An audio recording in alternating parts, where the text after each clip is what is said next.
우리에게 주신 하나님의 말씀 사사기 21장입니다. 사사기 21장 1절부터 25절까지 말씀입니다.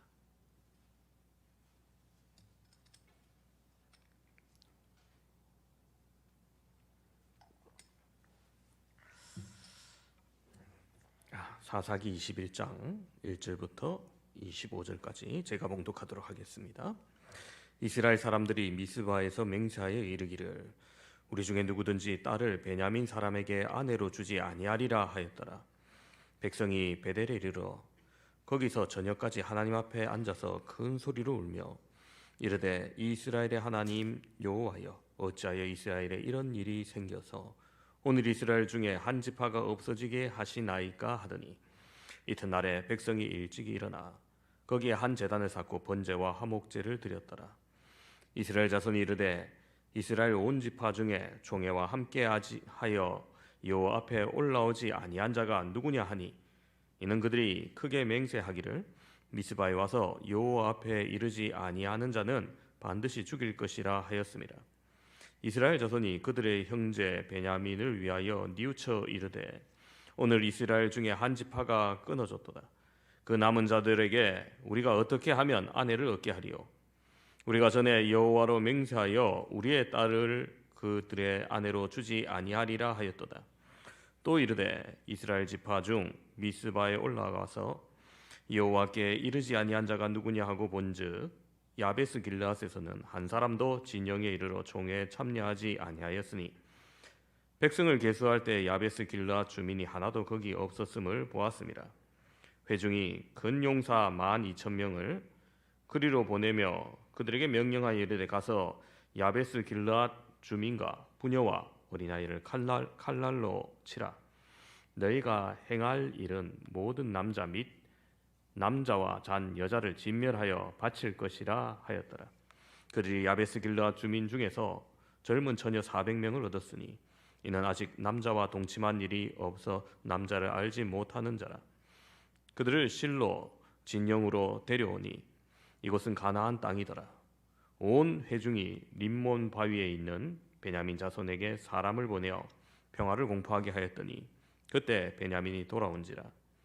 이에 이스라엘 사람이 야베스 길르앗 여자 중에서 살려둔 여자들을 그들에게 주었으나 아직도 부족하므로 백성들이 베냐민을 위하여 뉘우쳤으니 이는 여호와께서 이스라엘 지파 중에 한 지파를 빠지게 하셨음이었더라. 회중의 장로들이 이르되 베냐민의 여인이 다 멸절되었으니 이제 그 남은 자들에게 어떻게 하여야 아내를 얻게 할까 하고 이르되 베냐민 중 도망하여 살아남은 자에게 마땅히 기업이 있어야 하리니 그리하면 이스라엘 중에 한 지파가 사라짐이 없으리라. 그러나 우리가 우리의 딸을 그들의 아내로 주지 못하리니 이는 이스라엘 자손이 맹세하여 이르기를 딸을 베냐민에게 아내로 주는 자는 저주를 받으리라 하였음이로다 하니라. 또 이르되 보라 베델 북쪽 르보나 남쪽 베델에서 세겜으로 올라가는 큰 길 동쪽 실로에 매년 여호와의 명절이 있도다 하고 베냐민 자손에게 명령하여 이르되 가서 포도원에 숨어 보다가 실로의 여자들이 춤을 추러 나오거든 너희는 포도원에서 나와서 실로의 딸들 중에서 각각 하나를 붙들어 가지고 자기의 아내로 삼아 베냐민 땅으로 돌아가니라. 만일 그의 아버지나 형제가 와서 우리에게 시비하면 우리가 그에게 말하기를 청하건대 너희는 우리에게 은혜를 베풀어 그들을 우리에게 줄지니라. 이는 우리가 전쟁할 때 각 사람을 위하여 그의 아내를 얻어주지 못하였고 너희가 자의로 그들에게 준 것이 아니니 너희에게 죄가 없을 것임이니라 하겠노라 하며 베냐민 자손이 그같이 행하여 춤추는 여자들 중에서 자기들의 숫자대로 붙들어 아내로 삼아 자기 기업에 돌아가서 성읍들을 건축하고 거기에 거주하였더라. 그때 이스라엘 자손이 그곳에서 각기 자기의 지파 자기의 가족에게로 돌아갔으니 곧 각기 그곳에서 나와서 자기의 기업으로 돌아갔더라. 그때 이스라엘에 왕이 없으므로 사람이 각기 자기의 소견에 옳은 대로 행하였더라. 아멘.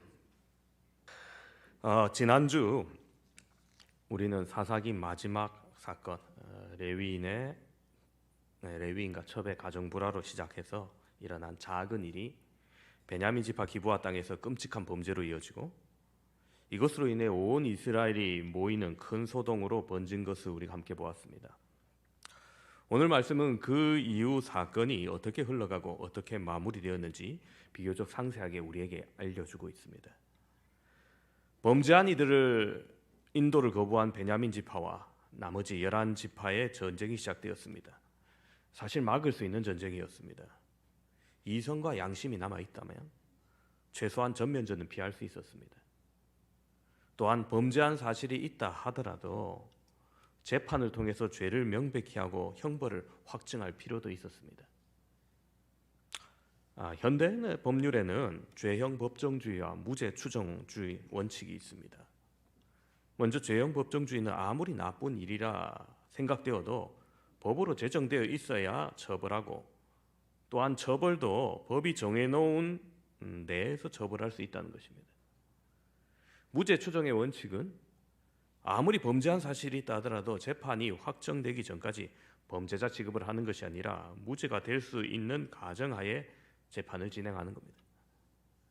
이런 현대법의 개념을 고대 사회에서 기대하는 것 조금 어려운 일이라 할지라도 여러분 사사시대 이 사건의 해결법은 너무나 즉흥적이었고 폭력적이었습니다. 결국 베냐민과 이스라엘 나머지 지파의 전쟁이 시작되었습니다. 처음 두 번은 베냐민 지파가 이겼습니다. 그러나 세 번째 전투에서 양상이 달라집니다. 마치 가나안 땅을 처음 정복할 때 아이성 전투처럼 패배한 척 후퇴하였다가 보병에 의해 본거지를 쳐서 빼앗음으로 이스라엘이 승리하게 됩니다. 본거지를 잃은 베냐민 지파의 용사들은 패잔병이 되어서 이리저리 도망할 때 대부분 살육당하게 됩니다. 그리고 남아있던 베냐민 지파 땅의 모든 성읍들은 성난 이스라엘 용사들에 의해서 불타고 진멸당합니다. 남아있는 게 없이 말입니다. 오직 패장병 중에 남자 극히 일부의 사람 600명만이 광야로 도망가서 림몬 바위에서 넉 달 동안 지내면서 베냐민 지파의 생존자는 이 남자들 600명 뿐이었습니다. 사륙의 전쟁이 끝난 후에 우리가 읽은 본문 21장 1절은 이렇게 시작합니다. 이스라엘 사람들이 미스바에서 맹세하여 이르기를 우리 중에 누구든지 딸을 베냐민 사람에게 아내로 주지 아니하리라 하였더라. 아마 이 맹세는 전쟁을 시작하기 전에 미스바에 처음 모였을 때 했을 것입니다. 모든 전쟁이 끝난 후에 그들이 이 상황을 다시 보기 시작합니다. 그리고는 베델에 모여서 저녁까지 큰 소리로 울며 자신들을 돌아봅니다. 3절에 이렇게 말합니다. 이르되 이스라엘의 하나님 여호와여 어찌하여 이스라엘에 이런 일이 생겨서 오늘 이스라엘 중에 한 지파가 없어지게 하시나이까 하더니 광기의 시간이 지나고 돌아보니까 이건 아닌 것 같거든요. 정신을 차리고 보니까 이스라엘 12지파 중 한 지파가 완전히 멸절할 지경에 이르렀습니다. 기브아의 불량배들이 행한 죄악으로 패장병 600명을 제외하고 모두 베냐민 지파 남녀노소 아이들 다 죽었던 겁니다.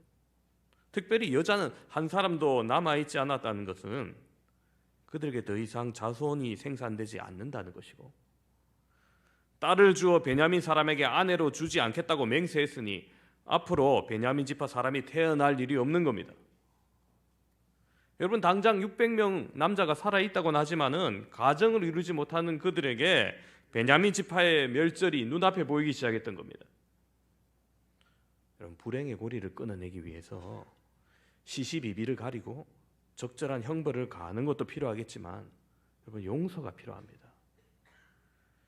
그러나 베냐민 지파의 모든 성읍 심지어 가축까지 그리고 여인들까지 몰살하는 행위는 혼란한 사사시대 어리석은 모습을 우리에게 보여줍니다. 남은 베냐민 지파 남자 600명을 위해서 어떻게 해야 그들이 멸절되지 아니할까 생각하다가 엉뚱한 해결책을 제시합니다. 여러분 사실 베냐민 지파가 멸절될 위기를 극복하는데 베냐민 지파에게 딸을 주지 않기로 했던 즉 동족 베냐민 사람을 가나안 사람 취급했던 자신들의 맹세가 잘못되었음을 인정하고 그 맹세를 취소하는 게 가장 좋은 해결책입니다. 그런데 이들은 자신들의 자존심은 그대로 지키면서 문제를 해결하기 위해서 또 다른 폭력을 저지릅니다. 모인 군중들이 이 전쟁에 참여하지 않은 성읍 사람들을 찾습니다. 그리고 8절 9절을 보시면은 또 이르되 이스라엘 지파 중 미스바에 올라가서 여호와께 이르지 아니한 자가 누구냐 하고 본즉 야베스 길르앗에서는 한 사람도 진영에 이르러 본회에 참여하지 아니하였으니 백성을 계수할 때 야베스 길르앗 주민이 하나도 거기 없었음을 보았습니다. 자, 여러분, 이 소동에 한 사람도 참여하지 않은 성읍이 있었으니 야베스 길르앗이라는 거예요. 여기가 어디냐면은 요단 동쪽에 므낫세 지파의 영토입니다. 이들은 자신들과 함께하지 아니하였으므로 그곳에 가서 남자와 부녀와 어린아이를 칼날로 치고 오직 남자와 동침한 적이 없는 처녀들을 납치해서 베냐민 지파 남은 사람들의 아내로 주자는 거예요. 폭력으로 얼룩져서 멸절된 베냐민 지파를 살리기 위해서 또 다른 폭력을 통해서 해결하고자 하는 겁니다. 이스라엘 사람들은 베냐민이 없어졌다는 사실에 분명히 통곡했고 하나님 앞에 엎드려 예배드리기도 했습니다. 종교적 제의를 행하고 정서적인 안타까움을 표했습니다. 그렇지만 그들은 자신들의 힘을 내려놓고 자신의 잘못을 성찰함으로써 문제를 해결하는 것이 아니라 자신들이 지금 모여있는 여전한 힘을 가지고 약자들을 공격해 문제를 해결하려는 그들의 사고방식은 전혀 변하지 않았던 겁니다. 이런 사고방식으로 살아가는 땅이야말로 가나안 땅이었습니다. 12절은 이렇게 기록하고 있습니다. 그들이 야베스 길르앗 주민 중에서 젊은 처녀 400을 얻었으니 이는 아직 남자와 동침한 일이 없어 남자를 알지 못하는 자라.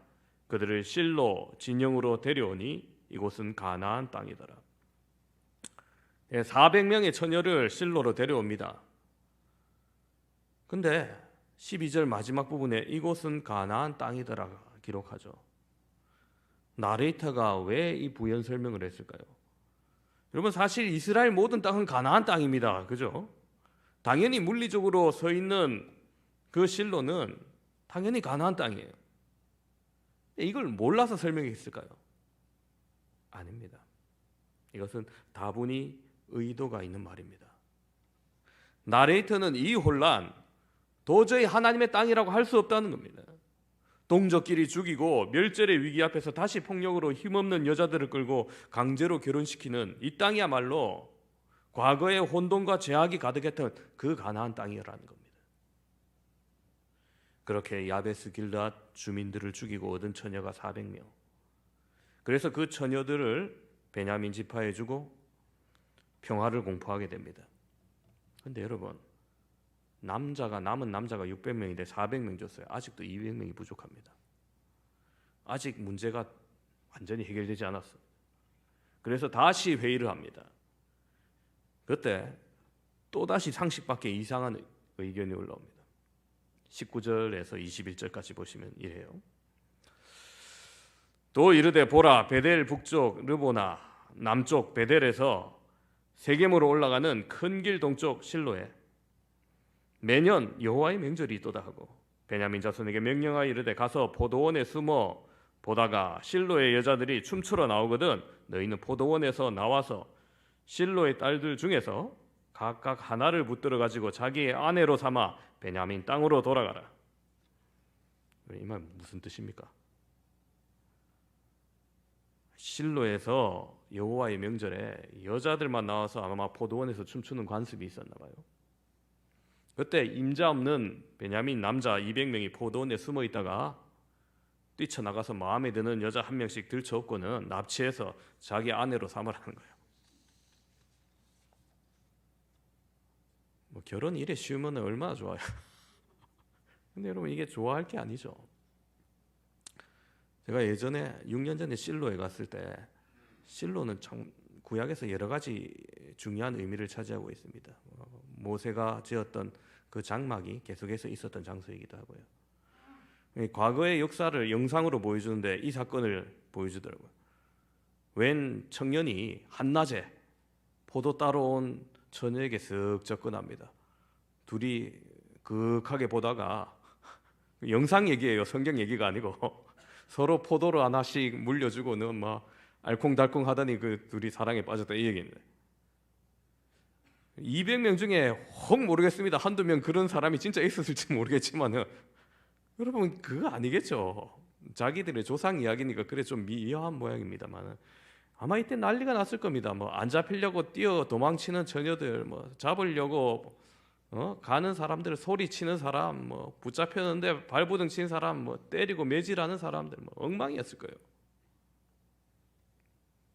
악하기 짝이 없는 일입니다.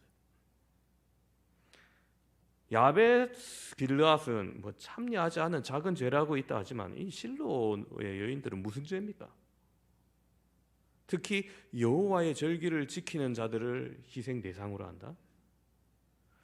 여러분 자신들의 잘못된 부주의한 맹세 때문에 야기된 문제를 하나님의 절기를 지키려는 정직한 사람들의 희생으로 막으려 하더니 이게 도대체 누구의 아이디어에서 나오는 발상인지 모르겠어요. 그런데 그곳에 있는 사람들은 이 해결책에 찬성하고 동조합니다. 당연히 반발하게 될 실로 사람들을 위해서 변명까지 제공합니다. 22절 보시면은 만일 그의 아버지나 형제가 와서 우리에게 시비하면 우리가 그에게 말하기를 청하건대 너희는 우리에게 은혜를 베풀어 그들을 우리에게 줄지니라. 이는 우리가 전쟁할 때 각 사람을 위하여 그의 아내를 얻어주지 못하였고 너희가 자의로 그들에게 준 것이 아니니 너희에게 죄가 없을 것임이니라 하겠노라 하매. 자신의 딸이나 혹은 누이가 납치돼서 강제로 호인해낸 것에 시비를 하면은 너희의 의도로 그렇게 된 것이 아니니까 뭐 너희 체면 깎일 일도 아니고 죄 받을 일도 아니다. 베냐민 지파를 위해서 아내를 주지 않겠다는 맹세 너희가 어긴 것이 아니니 죄가 아닐 것이다 이렇게 얘기한 거예요. 죄는 아닐지 몰라도 여러분 납치당한 여인은 어떻게 합니까? 인권도 없고 가족들의 의사도 전혀 반영되지 않은 막무가내 결정입니다. 결국 그들은 그대로 실행했고 그렇게 베냐민 지파는 아내를 얻어 자기 기업으로 돌아가 성읍을 건축하고 살게 됩니다. 24절은 이렇게 기록합니다. 그때 이스라엘 자손이 그곳에서 각기 자기 지파 자기의 가족에게로 돌아갔으니 곧 각기 그곳에서 나와서 자기의 기업으로 돌아갔더라. 그렇게 19장에서 21장까지 이 긴 사건이 마무리됩니다. 여러분 사사기는 끝까지 하나님의 통치가 없는 시대가 얼마나 잔혹한지 생생하게 우리에게 보여줍니다. 이스라엘 사람들은 자신들의 이 신앙적 알리바이를 만들겠다며 베냐민 자손들에게 실로의 여자를 납치하게 했습니다. 그리고 베냐민 자손들은 자신들의 목적을 위해서 실로의 무고한 여인들을 납치합니다. 그런 다음 베냐민 자손들과 이스라엘 다른 모든 지파들도 아무 일 없듯이 각자 자기의 기업으로 돌아갑니다. 여러분 이 긴 이야기에서 희생된 사람들을 한번 생각해 보십시오. 거의 다 여자들입니다. 레위인의 첩은 남편의 냉혹함에 어려움을 겪었을 뿐만 아니라 기브아 사람들에게 밤새 성폭행을 당하고 죽었습니다. 죽은 후에도 그녀의 죽음은 조각이 나서 이스라엘 전역에 흩어졌습니다. 베냐민과 이스라엘 전쟁 가운데 베냐민 여자들은 다 죽임을 당합니다. 벌어진 일을 수습하기 위해서 야베스 길르앗 여인들은 남자와 잠자리를 같이 했는지 확인당하는 수모를 당하고 강제로 끌려와 베냐민 지파의 아내가 됩니다. 그러고도 여자의 숫자가 모자라 여호와의 명절을 경축하던 실로의 여자들마저 강제로 붙잡혀갔습니다. 하나님이 왕이 아닌 시대에 어려움을 당한 사람들은 힘없는 여인들이었던 겁니다. 여러분 하나님의 통치의 부재가 왕이 되고 싶어하는 사람 혹은 스스로 왕이라고 생각하는 사람, 힘 있는 사람에게는 그리 나쁜 사항이 아닐 수도 있어요. 뭐 자기 마음대로 행할 수 있으니까 자기 뜻대로 행할 수 있기 때문입니다. 하지만 힘과 지위가 없는 사람들에게 하나님의 통치의 부재는 그들을 위한 공평과 정의를 이루어줄 뿐이 없다는 것을 의미합니다. 하나님이 왕이 아닌 시대의 약자들은 그 시대의 악함을 온몸으로 다 당해야 했던 겁니다. 아마 오늘 이 성경의 내용을 처음으로 접하신 분들은 이 무슨 황당하고 어리석은 해프닝인가 조그마한 곳에서 일어난 일도 아니고 전국적으로 온 나라에서 어떻게 이런 일이 일어날 수 있나 생각하실 겁니다. 그래서 마지막 절에 이렇게 마무리되는 거예요. 사사기 마지막 절 25절을 보시면 그때 이스라엘의 왕이 없으므로 사람이 각기 자기 소견에 옳은 대로 행하였더라. 여러분 그렇습니다. 하나님이 왕이 되지 못한 이스라엘은 각기 자기 소견에 옳은 대로 행하여 혼란과 폭력으로 불행한 결과를 가져왔고 그 해결마저 폭력적이며 희생을 피할 수 없었던 것입니다. 하나님은 그들에게 분명 율법을 주셨고 올바른 기준과 방향을 이미 주셨습니다. 하지만 그들은 율법의 정신대로 정의와 자비와 용서가 공존하는 사회를 만들지 못했습니다. 왜냐하면 하나님이 주신 기준을 무시하고 하나님이 주신 가치가 그들의 최고의 가치가 되지 못했기 때문입니다. 각자 자기의 소견이 기준이 되었기 때문입니다. 오늘 우리는 이 사건을 통해서 3000년 전 있었던 어리석은 역사의 과오를 비판만 할 것이 아니라 이 사건이 우리 시대에 주는 메시지를 읽어야 됩니다. 사회가 고도로 발달하고 치안과 법치가 존재한다고 여러분 모든 것이 해결되는 세상은 아닐 것입니다. 오늘날도 이슬람권 혹은 소위 후진국이라 불리는 곳에서 아직도 매매혼, 조혼, 강제 결혼들의 피해가 나타납니다. 어린 소녀를 생판 모르는 사내와 강제로 조혼시키는 나라들이 여전히 존재합니다. 어떤 분들이 이래 말하니까 아이고 뭐 갑순이 갑돌이처럼 생각하시되 17, 19 처녀 총각 그게 아닙니다. 17보다 훨씬 어린 애들, 뭐 심지어 초등학생 아이들, 뭐 중년 남자라 팔아 매매혼하는 겁니다. 인도 북동부에 18살 미만 소녀들을 조혼한 남성 2,200명을 경찰에서 체포되었다고 미국 CBS의 뉴스에서 나왔어요. 올해 뉴스예요. 뭐 몇백 년 전 얘기가 아닙니다.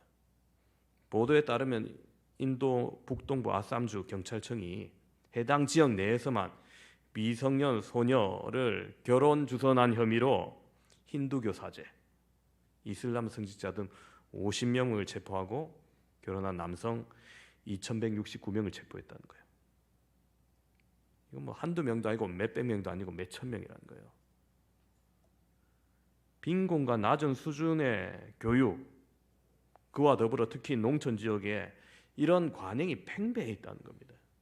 악습의 조언이 사라지지 않았다는 겁니다.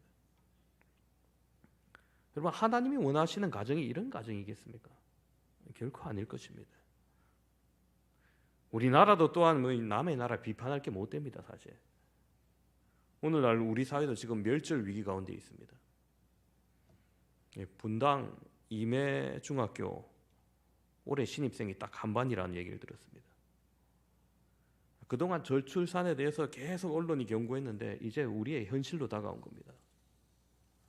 시골에 분교가 폐교되고 뭐 학교가 통합되는 것 뭐 그것도 안타까운 얘기인데 그럼 지금 대한민국에서 부유하기로 소문난 곳 중에 하나인 분당에 그 임해동 그 아파트촌으로 둘러싸여 있는 그 학교마저도 겨우 한 반이 유지될 정도밖에 되지 못한다는 거예요.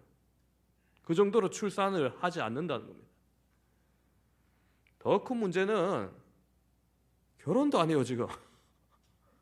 결혼의 가치가 땅에 떨어지고 있습니다. 결혼을 하지 않고 할 생각조차 없는 거예요. 각자의 소견에 옳은 대로 결혼관과 가치관을 가진 가족관을 가지고 있어요. 크리스찬 청년과 학생들조차 이러한 경향에 많이 휩쓸려 있습니다. 물론 너무 올라버린 집값들, 아이 출산하고 양육하는 데 드는 사교육비 부담되는 게 현실입니다. 이해는 갑니다. 사람들이 왜 그런 결정을 하는가. 맞벌이로 벌고 열심히 한다 해도 이게 단기간에 쉽게 해결할 수 있는 문제는 아니죠. 뭐 심지어 윗세대 할아버지 할머니들조차 자녀들 힘들까 봐 아이고 하나 남으면 됐다 그만하라 막 그런 얘기 하시답니다. 근데 여러분 젊은이들에게 사회가 안정적으로 보이지 않다 보니까 결혼과 출산이 너무나 큰 문제로 보이는 거예요. 내가 감당할 수 있겠나 이래 보이는 겁니다. 게다가 각종 미디어, SNS, 드라마 등에서 과시 문화가 이들에게 정착되어 있습니다. 소유를 자랑하고 여유를 자랑하고 명품을 자랑하고 행복을 포장하는 그것을 통해서 저 정도 소유하고 저 정도 유지하고 살아야 행복한 가정을 이룰 수 있겠구나. 뭐 그런 잘못된 가치관이 팽배합니다. 그러나 그와 같은 생각은 분명 각자의 소견일 뿐입니다. 하나님은 우리에게 분명한 기준을 주셨습니다. 창세기 1장 27절 28절에 이렇게 말합니다. 하나님이 자기 형상 곧 하나님의 형상대로 사람을 창조하시되 남자와 여자를 창조하시고 하나님이 그들에게 복을 주시며 하나님이 그들에게 이르시되 생육하고 번성하여 땅에 충만하라. 땅을 정복하라. 바다의 물고기와 하늘의 새와 땅에 움직이는 모든 생물을 다스리라 하시니라. 자, 하나님께서 사람을 창조하실 때 하나님의 형상대로 창조했다는 사실 여러분 주일학교 학생만 나와도 다들 압니다. 그런데 그렇게 만든 인간에게 제일 처음 어떤 명령이 내렸느냐? 모르는 사람이 많아요. 선악과가 아닙니다. 뭐라고 오늘 기록되어 있습니까? 방금 읽었듯이 생육하고 번성하여 땅에 충만하라. 이게 첫 번째 명령이에요. 인간에게 주신 첫 명령이란 말입니다. 이것이 기준이고 잣대입니다. 여러분 우리 교회에도 젊은 집사님 중에 이 명령을 잘 수행한 분이 있어서 얼마나 다행인지 몰라요. 우리 차 집사님, 김 집사님 가정에 가면은 아이가 막 셋씩 있어가지고 막 박달박달하죠. 얼마나 뿌듯한지 몰라요. 이분들은 이 첫 명령에 순종한 가정입니다. 예. 혹 이분들 괜히 걱정하시는데 여러분 걱정이나 더 하십시오. 이분들 뭐 전도 못해도 나와서 주일학교에 누웠지 않습니까? 그러니까 2달란트 받아서 벌써 3달란트 남은 게 있어요. 조금만 더 하면 돼. 이제 5달란트까지 조금만 더 하면 돼. 하나님께서 아담을 만드시고 주신 첫 사회도 여러분 가정이에요. 그죠? 창세기 2장 18절에 이렇게 말합니다. 여호와 하나님이 이르시되 사람이 혼자 사는 것이 좋지 아니하니 내가 그를 위하여 돕는 매피를 지으리라. 혼자 사는 것이 하나님 보기 안 좋다는 거예요. 그런데 계속 혼자 살 생각만 해요. 학생들 젊은 사람들 어떻습니까? 사회가 그만큼 힘드니까 쉽지 않으니까 남들만큼 살려 하면 내가 그렇게 못하니까 내가 내 자식 낳고 남들만큼 못해주느니 차라리 결혼 안 하고 말지 차라리 안 낳고 말지 뭐 그래 생각합니다. 그건 누구 기준입니까? 내 교만, 내 기준, 내 소견으로 포기하는 겁니다. 오늘 우리가 창립 39주년입니다. 그죠? 내년에 40주년이 되면 좀 크게 좀 기념을 했으면 좋겠어요. 아무튼 하나님께서 이 땅 가운데 우리 성관계를 세워주시고 은행동 시대를 지나서 우리 성남동으로 이사 온 지도 20년이 지났습니다. 그동안 복음 증거와 선교 사역에 힘을 내며 하나님 은혜로 성장하였으면 정말 감사드립니다. 그런데 여러분 창립 70주년에 여기 누가 남아 있겠습니까? 아마 40, 50대 중에서는 좀 계실 것 같고 60대 이상의 이 자리에 남아 있는 분 몇 안 되실 것 같아요. 몇 분 안 되실 것 같아요. 여러분 그때는 다음 세대들의 것이죠. 그런데 만약 그 다음 세대 만약 이 상태로 전도의 열매도 없고 결혼도 없고 출산도 없다. 아마 숫자가 절반으로 줄어들었을 겁니다. 그죠? 그리고 100주년이 됐다. 여러분 진짜 어떻게 될지 아무도 장담 못해요. 우리에게 암울한 미래가 아닌 축복된 미래를 기대하고 소망합니다. 이스라엘 백성들이 잘못된 전쟁을 통해서 베냐민 지파의 멸절 위기를 어떻게 대응했습니까? 무엇으로 문제를 해결했습니까? 잘못된 맹세, 잘못된 가치를 수정하려 하지 않았어요. 다시금 폭력으로 문제 해결하면 했지 자신의 가치, 자신의 자존심, 자신의 맹세는 수정하지 않았던 겁니다. 하나님의 명령, 하나님의 가치는 그 시대나 지금이나 여러분 여전히 존중되지 아니하는 것 같습니다. 오늘 적용해서 주로 결혼과 출산에 대해서 말씀드렸지만 여러분 다른 세상의 모든 일도 그렇습니다. 하나님이 왕이 되지 아니하고 성경의 원칙이 서지 않는 세상은 혼란할 뿐인 겁니다. 모르겠습니다. 젊은 미혼인 청년 학생들이 목사님 대신 살아줄 거 아니면 잔소리하지 말라 생각할지도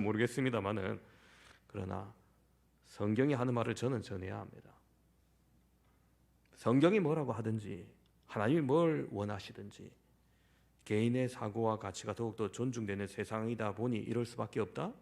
그렇게 생각하십니까? 사사기는 이 혼란을 마무리 짓는 이야기 다시 한번 말씀으로 결론을 지었습니다.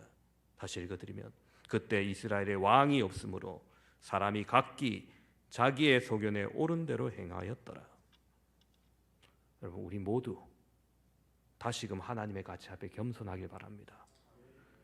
요즘 정부가 부랴부랴 대책 마련을 하려고 고심하죠. 근데 여러분, 아무리 뛰어난 결혼 대책, 저출산 문제에 대한 출산 장려 정책 별 소용없어 보여요. 그러면 과거에는 부유해서 편해서 아이들 많이 낳았습니까? 집장만이 편하고 사회보장제도가 좋아서 아이를 많이 낳았습니까? 더 배고팠고, 배고픈 정도가 아니고 생존 자체의 위협이 있었죠. 그래도 하나님이 주신 결혼과 가정의 가치가 너무나 존중되던 사회였기 때문에 아무리 어려운 고난이 있어도 아무리 어려운 환경이라도 가정이 주는 기쁨과 행복을 바꾸지 않았던 겁니다. 예수님은 이 땅에 왕으로 오셨습니다.